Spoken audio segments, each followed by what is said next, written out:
नमस्कार दोस्तों, आपका समाचार अपना देश के इस क्राइम एपिसोड में स्वागत है। साथियों, गुनहगार कितना भी शातिर क्यों ना हो, आखिरकार वो पकड़ा जाता है। वो सोचता है कि वो कभी पकड़ा नहीं जाएगा।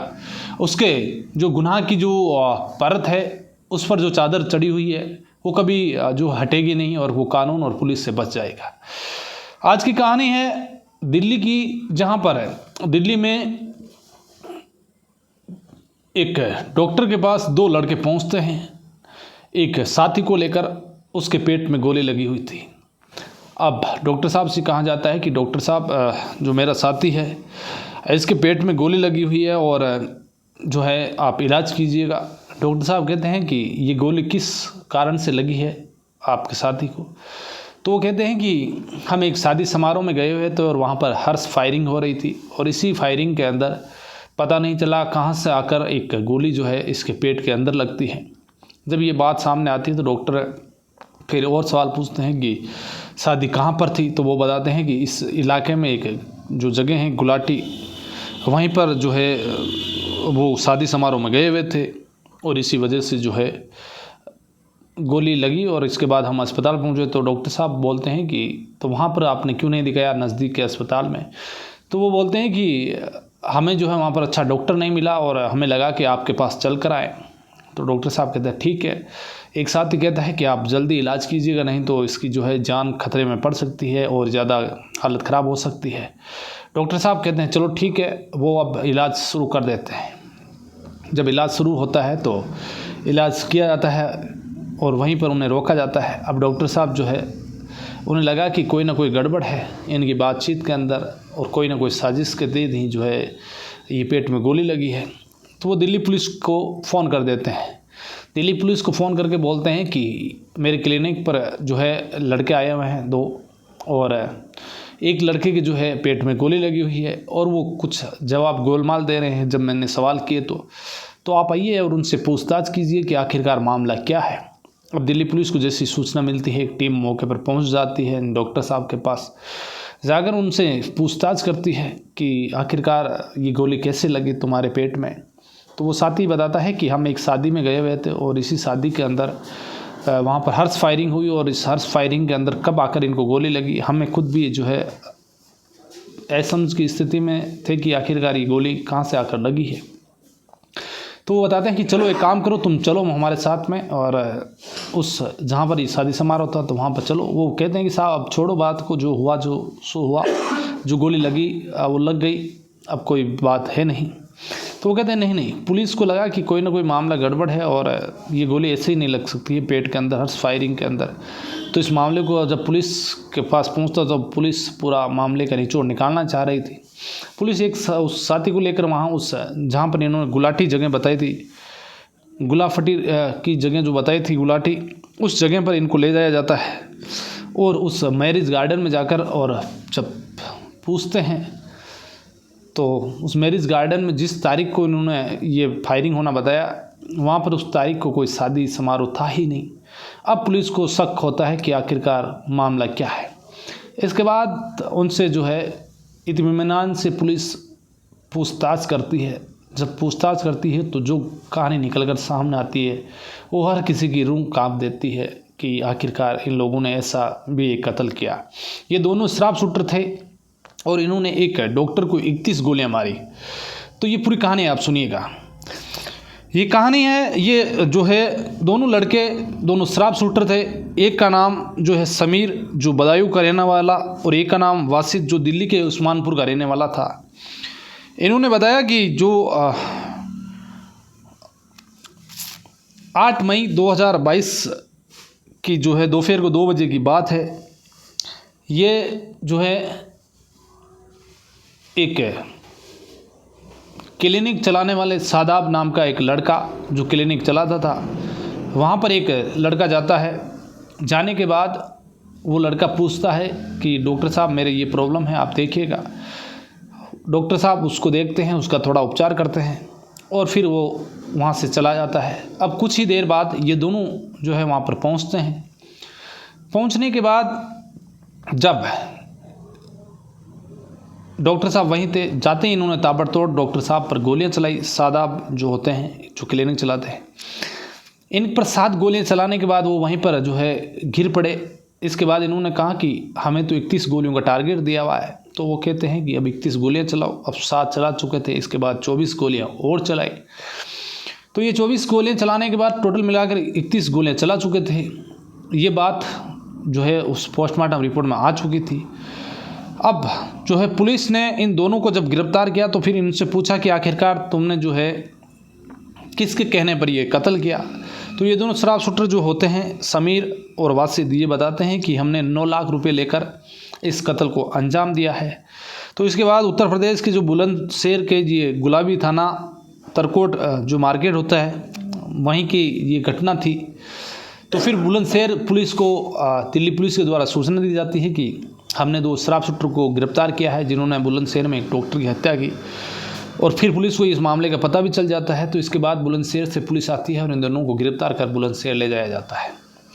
इसके बाद इनसे पूछताछ हुई तो फिर ये बात आती है, इन्होंने बताया कि हमें जो है कासिफ जो हापुड़ का रहने वाला और सरताज जो होता है, इसने हमें 9 लाख रुपए जो है दिए हैं इस कत्ल को करने के लिए, इस सादाब को जो है मारने के लिए। तो फिर ये पूरी कहानी जो है पुलिस इनसे उगलवाती है, पूछती है। फिर इन्हें कासिफ और सरताज को जो है दोनों को गिरफ्तार किया जाता है। जब गिरफ्तार किया जाता है तो ये पता चलता है कि जो कासिफ हापुड़ का रहने वाला होता है, इसका एक भाई जिसका नाम इरफान ने जो है यहीं मेरठ और जो बुलंदशहर हाईवे है यहाँ पर एक गांव पड़ता है कुराना गांव। यहाँ पर एक जिम सेंटर, पहले जिम सेंटर में ये काम करता था और फिर इसने खुद का एक जिम सेंटर खोलने की इच्छा जताई, लेकिन वो जिम सेंटर चला नहीं। तो इसके बाद ये वहाँ से छोड़कर ये आ गया यहीं मेरठ और बुलंदशहर हाईवे पर। और यहाँ आकर इसने एक फास्टैग जो गाड़ियों के टोल पर जो टोल करता है फास्टैग से, उसने वहाँ पर एक दुकान लगाई और एक ट्रैवल एजेंसियों से जो है गाड़ी किराए वगैरह जो है यात्रियों के करने के लिए जो गाड़ियाँ जाती है उनका टिकट बनाने के लिए इसने वहाँ पर ऑफिस बनाया। अच्छा खासा काम चलने लगा, धीरे धीरे वक्त बीतता गया। इसके पास में ही एक चाय की दुकान जहाँ पर एक लड़का माजिद और रागिब दोनों काम करते थे। ये तीनों अच्छे दोस्त बन जाते हैं। जब वाजिब और रागिब और माजिद अच्छे दोस्त बनते हैं इस इरफान के, तो तीनों आराम से साथ रहना, उठना बैठना और फिर इनका जो है कारोबार भी साथ। धीरे धीरे इन्होंने एक प्रॉपर्टी का धंधा भी शुरू कर दिया। इसी बीच इनके बीच 18 लाख रुपए का लेन देन को लेकर ये बात सूत्रों के जो है जरिए सामने आई थी कि 18 लाख रुपए का इनके बीच लेन देन हुआ और इसके बीच रागिब और वाजिद और इरफान के बीच झगड़ा होता है। वाजिद और रागिब एक तरफ, इरफान एक तरफ था। तो फिर इसके बाद इरफान वहाँ से चला जाता है। कुछ दिनों बाद जब इरफान 7 लाख रुपए दिल्ली से लेकर लौटा तो ये एक रोज़ इसी जगह पर जहाँ पर ये चाय की दुकान थी यहाँ बैठते हैं, क्योंकि इनका रोज़ का वहीं पर इसका फास्टैग की दुकान थी, ट्रैवल एजेंसी खोल रखी थी। तो वहाँ पर बैठकर ये पहले तीनों शराब पीते हैं। शराब पीने के बाद इनके बीच बहस होती है और इस इरफान के पास 7 लाख रुपए थे। कब शराब पीते पीते रात हो गई। रात होने के बाद रागिब और जो माजिद होता है माजिद, ये दोनों मिलकर उस धारदार हथियार से इरफान का जो है कत्ल कर देते हैं।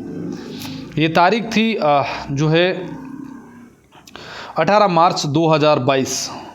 18 मार्च 2022 को जब ये कत्ल होता है तो इसके बाद पुलिस कत्ल 18 मार्च 2022 को होता है। तो रागिब और माजिद जो होते हैं अब सोचते हैं कि इरफान का कत्ल तो कर दिया, लेकिन अब इसकी लाश को जो है कहाँ पर ठिकाना लगाया जाए। यदि पुलिस को पता चलेगा तो ये दोनों सड़कों के पीछे चले जाएंगे। ये बात दोनों ने सोची। रात भर ये वहीं बैठे रहे और फिर आती है 19 तारीख। इसके बाद इन्होंने रात को जब उसका कत्ल किया तो इन्होंने सोचा कि अब एक काम करते हैं, इसकी लाश के जो है कुछ टुकड़े किए जाते हैं। कुछ पॉलीथीन लाते हैं। ये पॉलीथीन लाकर उस लाश के जो है इरफान के करीब 31 थैलियों में उसकी लाश को भरा, छोटे छोटे टुकड़े करके। इसके बाद इन्होंने सुबह एक जेसीबी वाले से संपर्क किया कि हमें एक दुकान बनानी है, तुम हमारा कंस्ट्रक्शन का काम शुरू करना है, तो तुम एक 15 फीट का गहरा गड्ढा खोद दो। जेसीबी वाले ने ज़्यादा सोचा नहीं, पूछा नहीं, उसको जितने पैसे देने थे वो आया, आकर 15 फीट का गहरा गड्ढा खोदा। इसके बाद उसने अपने पैसे लिए और वो वहाँ से चला गया। इन दोनों ने वो 31 पॉलीथीन की थैलियाँ भरी हुई उस गड्ढे में डाली। इसके बाद उस गड्ढे को भरा और उस गड्ढे को समतल करने के बाद दोनों ही आराम से चले गए। इसके बाद जब पुलिस के पास जब इरफान के परिजनों ने इरफान को फ़ोन किया तो इरफान का फ़ोन लगातार बंद आ रहा था। तो परिजनों को थोड़ी शंका हुई कि आखिरकार इरफान का फ़ोन लग नहीं रहा है, तो कहीं ना कोई इरफान के साथ कोई गलत हादसा तो नहीं हो गया है। इसके बाद इरफान के परिजन पुलिस के पास जाते हैं, जाकर और एक मुकदमा दर्ज करवाते हैं कि इरफान जो है 18 मार्च से लापता है, उसका कहीं सुराग मिल नहीं रहा है। तो पुलिस वाले पूछते हैं कि क्या आप लोगों को कुछ शंका है, किसी के साथ गया हो, किसी के साथ रहता हो? तो वो बताते हैं कि हाँ, 2 लड़के हैं जिसका नाम एक का माजिद और एक का नाम रागिब, ये दोनों ही इसके दोस्त और इनके साथ ही ज़्यादातर वो रहता था और 18 मार्च को भी उन्हीं के साथ जाने का बोला था उसने। तो इसके बाद पुलिस की एक टीम जाती है और इस रागिब और माजिद को उठाती है।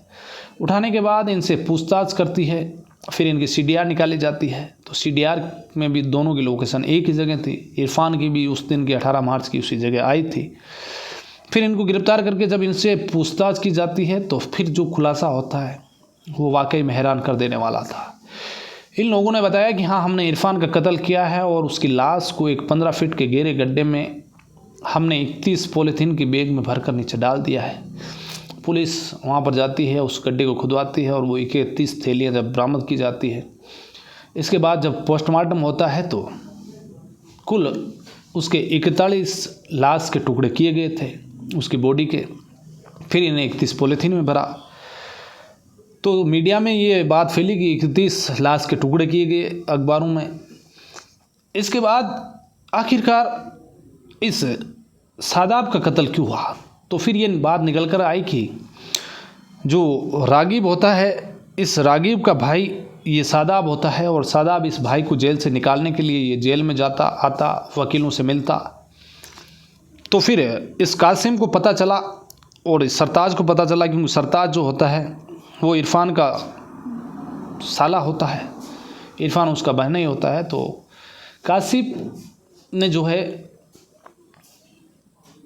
इस रागिब को मारने के लिए 9 लाख रुपए देकर और इन 2 शराब शूटरों से संपर्क किया और इसी को लेकर इन्होंने फिर 8 मई 2022 को जो है इस सादाब का इन शराब शूटर ने कत्ल किया। और कत्ल करने के बाद जब एक शराब शूटर के जो है पेट में गोली लगी और इसके बाद ये एक डॉक्टर के पास जाते हैं और डॉक्टर साहब ने जो है इनसे पूछताछ की तो सही जवाब दे नहीं पाए थे, लेकिन उन्होंने इलाज भी किया, लेकिन फिर पुलिस को फ़ोन किया और आखिरकार गिरफ्तार हुए। और गिरफ्तार होने के बाद जो मामला पूरा खुला वो इस तरीके से था।